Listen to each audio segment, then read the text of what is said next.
The vaccine or the variant? Which will win the race to decide if England finally unlocks on the 21st of June?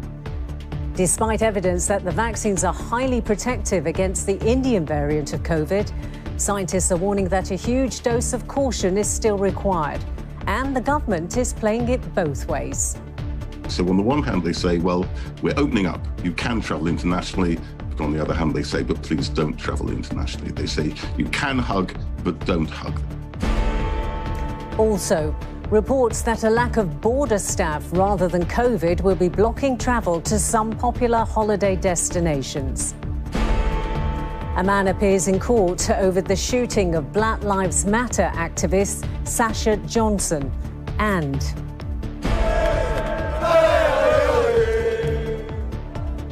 British fans flood Portugal for the All-English Champions League final.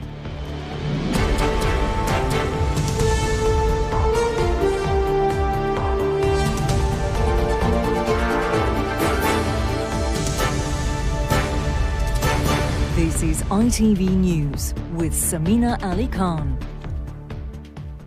Good evening. Anyone who wants a clear narrative about when the last coronavirus restrictions will be lifted in England will not have their wish granted today.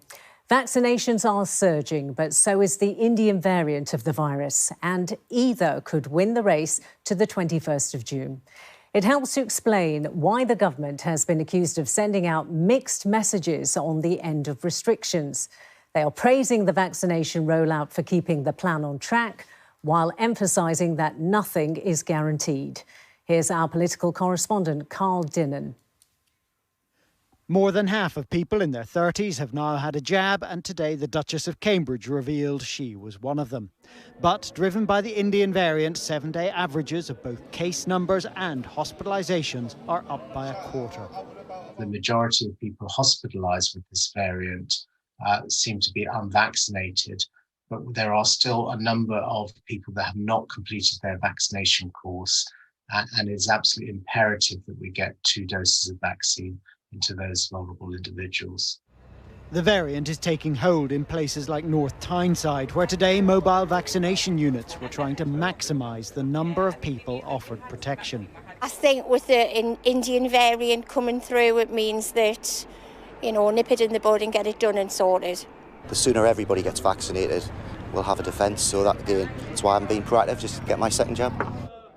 Ministers say the removal of the remaining restrictions on June the 21st is on track, but is not a certainty. If it doesn't happen, the recovery will be slower for businesses like this Manchester bar. So it will be a disappointment, but I just think we just have to do what we have to do to make sure that we don't go into another lockdown. And if it means sticking to the rules, we have to stick to the rules, and we just have to stick at it a little bit longer, and eventually we'll be back to full capacity. But some scientists feel the government's messages are now mixed.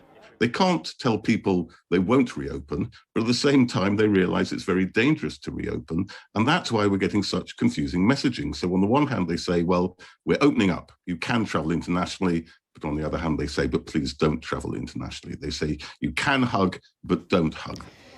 So it's a race between the number of people fully vaccinated, which is high and growing steadily, and the number of people with the virus, which is low but growing exponentially.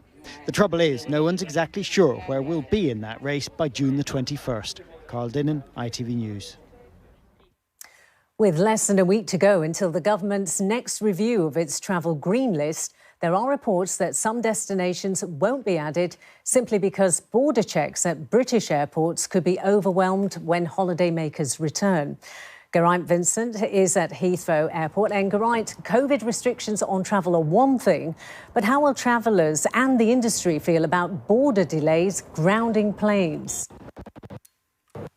If you've flown into the UK recently, a green list country, you'll know what a hassle it is getting all the paperwork together, from your passenger locator forms to your test certificates, and you may also know how it takes to process that paperwork when you get control. There's been waiting times of up to 6 hours reported here at Heathrow. Now, when the government updates its traffic light system next week, there is some concern that some destinations, popular destinations like the Spanish islands, will be left off the green list, not because they're seen as particularly dangerous, but because there is a fear that border force officials will not be able to cope with the number of people returning from those destinations. Real concern in the travel industry, as I say. Have a listen to this that we recorded earlier this morning.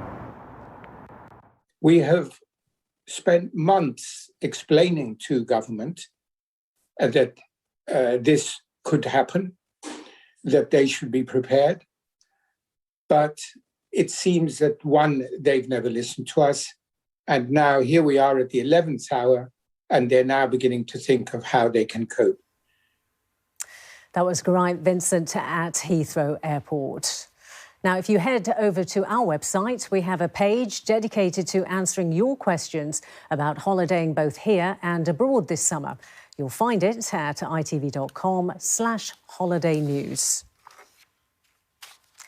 An 18-year-old man has appeared in court charged over the shooting of the Black Lives Matter activist Sasha Johnson. She remains in a critical condition in hospital after being shot in the head at a party in South London last weekend. Sam Holder reports. I am black and yes, I'm proud. I am black and yes, I'm proud. Sasha Johnson marching in the capital earlier this year.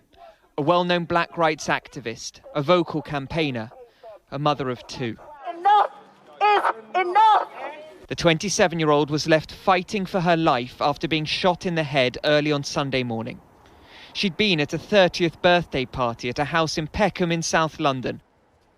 The police say 4 men burst in and began firing. Another person was shot in the foot in the same attack. The police believe that Sasha Johnson was not the intended target and was an innocent bystander. Today, Cameron de Riggs, an 18-year-old from Bromley in South London, appeared here at Westminster Magistrates Court charged with conspiracy to murder. Cameron de Riggs was refused bail and told he'll appear at the Old Bailey on June 25th. 4 other people have been arrested and released on bail. According to the political party which she helped set up, Sasha Johnson had emergency surgery after the shooting. She remains in hospital in a critical condition. Sam Holder, ITV News. A body has been recovered in the search for a teenage boy who went missing at a reservoir near Rotherham. The boy got into difficulty in the water at Ully Reservoir yesterday afternoon. South Yorkshire Police underwater search team made the discovery hours later. There are fresh calls today for a minimum unit price for alcohol to be introduced in England. It comes after research showed the policy successfully reduced consumption in some of the heaviest drinking households in Scotland and Wales. The NHS is calling for tiny, powerful magnets sold online to be banned. In the last 3 years in England, 65 children needed urgent surgery after swallowing them. And the UK's new aircraft carrier is taking part in NATO exercises off Portugal. HMS Queen Elizabeth is the largest and most powerful vessel ever constructed for the Royal Navy. Of course, most of the Brits in Portugal today are not there for the NATO exercises. Thousands of Chelsea and Manchester City fans are in Porto, ready for tonight's All-English Champions League final.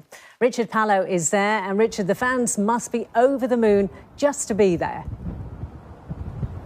Yeah, indeed they are. The bars have been bouncing in this city for a 3rd day running, and as one fan memorably told me earlier today, it does feel a bit like it's his birthday and Christmas all rolled into one, because aside from having your side in the Champions League final, of course it's been tougher than ever just to get here because of all the restrictions, and harder to get a ticket because only 16,500 fans will be allowed into that stadium. But later tonight, one of those 2 English clubs will be celebrating in Portugal. All morning, they've been pouring through Porto's airport. 10,000 fans, all with tickets on 42 special flights. From Manchester and from London, a long day ahead. It started at about 2 o'clock this morning, and it's going to end at 6 o'clock tomorrow morning. And believe me, I've waited I've waited years for this. Can't wait for it. I wish the kick-off was in an hour. I got up about 3:20 and goodness only knows when I'll get to bed. For others, the game provides a release after the struggles of COVID. You know, everyone's had such a terrible time and it's been so great. These are to prove that you're COVID negative, OK? Only those with tickets could enter the fan zones during the day, keeping them separate as much as possible from those without. The stadium is only allowed to be a third full, with around 6,000 backing each club. Chelsea hunting a second Champions League trophy. Manchester City, their first. I know exactly what I'm going to tell them, and I don't want to bother them much and express ourselves as much as possible. This is going to have to do. And the guy who'll be anxious and nervous, I'm going to tell them it's normal. We have to deal with that. This former Chelsea player believes that the occasion is as important as the match. It's big as a football game, but it's big as well, just as a sports occasion. So it's exciting. For Manchester City, it's big for the fact that they've never won it before. Chelsea have won it before. So it's big for them, but not as stressful. After their day in the sun, most fans will return home in the middle of the night, as the authorities have requested. The strangest of club seasons ending with, hopefully, a game to remember. Richard Pallo, ITV News, Porto. And finally this evening, a rare brown giant panda has been caught on camera in China. The extremely rare subspecies of the giant panda has been seen only 10 times in the wild since 1985. It was recorded by an infrared camera in the Qingling Mountains of central China, and only one of the species lives in captivity at a breeding centre in the same region. Well, scientists are not sure where their brown colouring actually comes from.